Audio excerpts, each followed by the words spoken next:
ना मैं घर तब दिलवा दूँगी। हाँ, बाय बाय।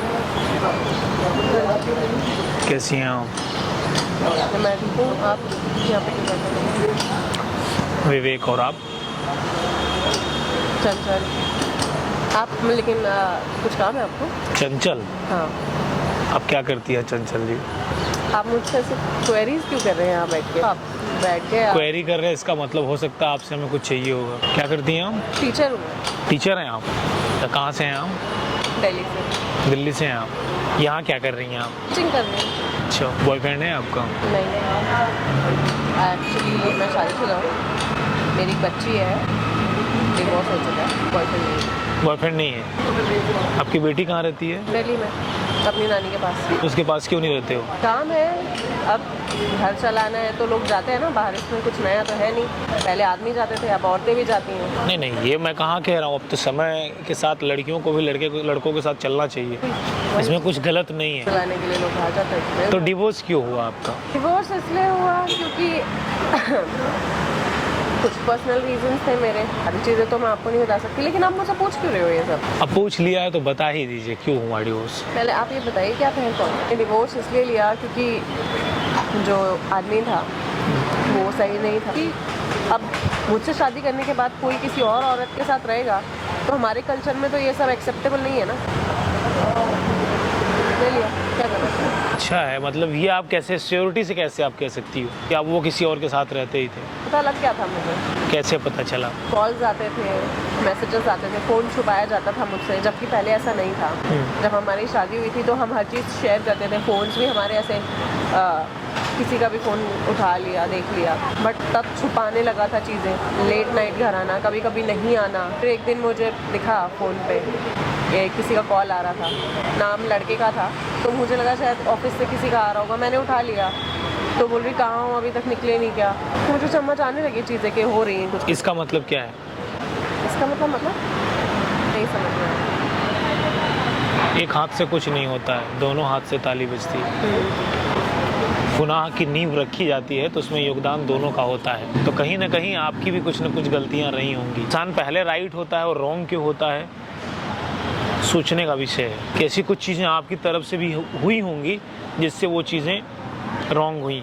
कुछ तो ऐसी चीज़ें रही होंगी, कभी आपने सोचा ये बात? हाँ, शायद मुझे उसे थोड़ा ज़्यादा टाइम देना चाहिए था। कि मैं अपना जॉब करती थी, घर संभालती थी, मेरे पास अपने मायके की भी कुछ जिम्मेदारियाँ थी, चीज़ें कुछ ऐसी, मतलब बिज़ी रहना तो एक नॉर्मल सी बात है, बट मेरे जो घर वाले थे पीछे से, उनका भी इन्फ्लुएंस आने लगा। मेरे भाई ने बोला कि रिश्ता तोड़ दो, तो मैं हो गई इन्फ्लुएंस उस टाइम पर और मैंने तोड़ दिया। बट अभी थोड़ा रिग्रेट होता है क्यों किया। बहुत परेशानियां भी झेलनी पड़ रही है, अकेले संभालना बच्चा ईजी नहीं है। मेरी भाभी को भी लगता है कि मैं गलत हूँ, जो भी बात करता है मुझसे गलत तरीके से ही बात करता है। गलत आप सोच कर देखिए कि जब आप अपने हस्बैंड के साथ थी तो ये प्रॉब्लम थी? नहीं थी ना। अलग हुई तो आपकी भाभी भी कहना शुरू कर दी ना, उनका तो घर बसा हुआ है लेकिन आपका घर तो टूट गया ना। एक घर बनाना बहुत मुश्किल का काम होता है, तोड़ने में क्या लगता है? टूट जाता है ना। कि हस्बैंड ने मैरिज कर ली, हो गई। आप सोच कर देखिए, अकेले आपको सरवाइव करना मुश्किल है ना। घर वालों के इन्फ्लुएंस की वजह से मेरा तो रिश्ता टूट गया। अब वो भी मुझ पर, जिन्होंने तुड़वाया वो ही साथ नहीं देते, तो नहीं देंगे ना। वो सारी जिम्मेदारी उनसे नहीं उठ पा रही।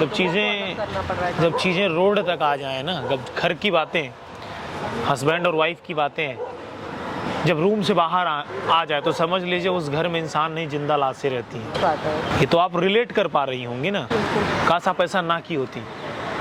आपकी बेटी के ऊपर इस सब चीज़ों का बहुत गलत असर जाएगा कि नहीं जाएगा? मैं क्या करता हूँ वो छोड़िए, लेकिन जीवन में कुछ चीज़ें ऐसी होती हैं जहाँ से आप आगे निकल जाओ ना, तो पीछे आना बहुत मुश्किल होता है। लाइफ में बहुत मुश्किल हो जाता है, वो मैनेज नहीं किया जा सकता। और गलतियाँ हमेशा दोनों की होती हैं। ये आप जान लीजिए, क्योंकि ये जीवन है। एक ताली से कभी भी चीज़ें नहीं बच सकती हैं। मुझे इन्फ्लुएंस नहीं होना चाहिए था अपने पेरेंट्स से, इस बात का रिग्रेट है मुझे अभी भी। अभी फिर से आपको मैरिज करना है? पर यही लगता है मैं शायद चीज़ें बचा पाती अगर मैं खुद के दिमाग से चलती तो, खुद थोड़ा काम डाउन होकर। अब जो हो गया फ्यूचर में उसको छोड़िए, जो आपका पास्ट चला गया वो छोड़िए, फ्यूचर के बारे में सोचिए। अभी क्या करना है, शादी करना है या जीवन को ऐसे ही जीना है? तो नहीं है शादी के लिए, अभी तो मेरे दिमाग में सिर्फ मेरी बेटी ही रहती है, उसके बारे में ही सोचती हूँ, काम करती हूँ, घर जाती हूँ, साल में 1-2 बार जाने मिलता है तो उसको ही सारा टाइम देती हूँ मैं। लेकिन आपको मैरिज तो करनी पड़ेगी, अकेले जीवन तो काटना बहुत मुश्किल है ना। देखते हैं भगवान किसी से मिलाएगा तो, क्योंकि ऐसे तो अब एक बार रिश्ता, एक बहुत मजबूत रिश्ता अगर टूट जाता है ना तो दोबारा जुड़ने में बहुत परेशानी होती है। वहाँ पर देखिए कैमरा लगा है, सब मैं रिकॉर्ड कर रहा हूँ।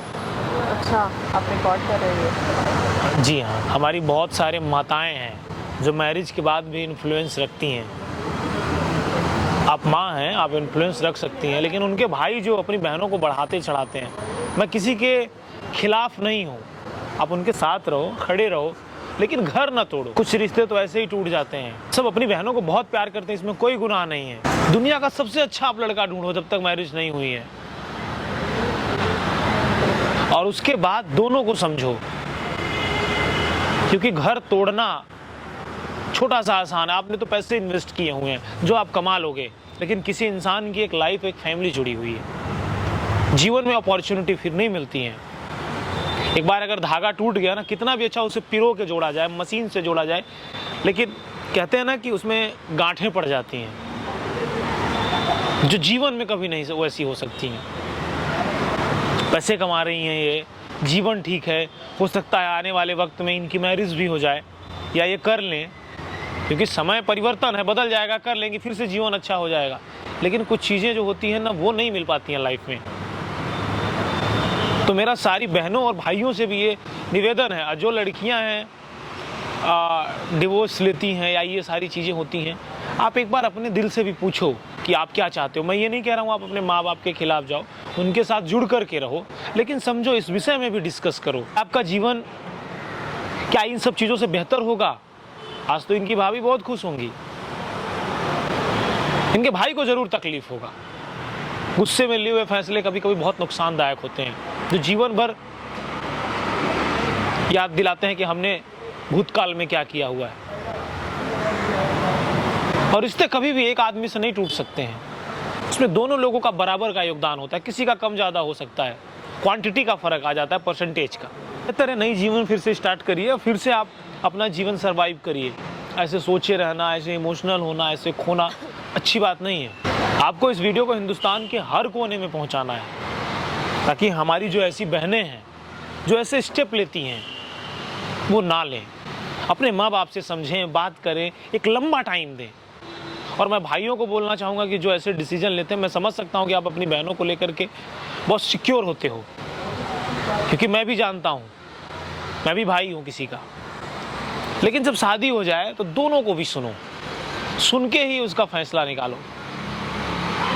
उससे पहले आप दुनिया का सबसे बेस्ट ऑप्शन देखो, लेकिन होने के बाद थोड़ी आंखें बंद कर लो और दिल से सोचो। बहुत अच्छी चीज़ है। कभी कभी गुस्से में फैसले लेना बहुत गुनाह की हो जाता है। और बाकी एक भाई के तौर पे आप ऑलवेज खड़े रहो। आपको नहीं लगता कि आपके भैया ने जो गुस्से में किया, जो आपको कन्विंस किया, वो गलत है? अब लगता है ना। ऐसी दूरियां बन जाती हैं, मन में बहुत तकलीफें होती हैं जो आप नहीं फील कर पा रहे होगे, लेकिन ये रिलेट करती होंगी। जब सोती होंगी तो नींद नहीं आती होगी। हमारी जितने बहनें हैं जिनका डिवोर्स हुआ होगा, वो फील करती होंगी इस चीज़ को कि लाइफ में क्या गुजरता है सोते समय। बिस्तर में इंसान हमेशा अकेले होता है। दो लोगों के साथ या तो जीवन बहुत बेहतर होता है, अब बेहतर नहीं होता है जो दो लोगों के साथ जीवन, वो फिर आप सोच नहीं सकते हैं, और रातें बहुत अच्छी नहीं होती हैं। अब सो हमारी बहनें समझेंगे और हमारे भाई समझेंगे, और बहनों के भी भाई समझेंगे।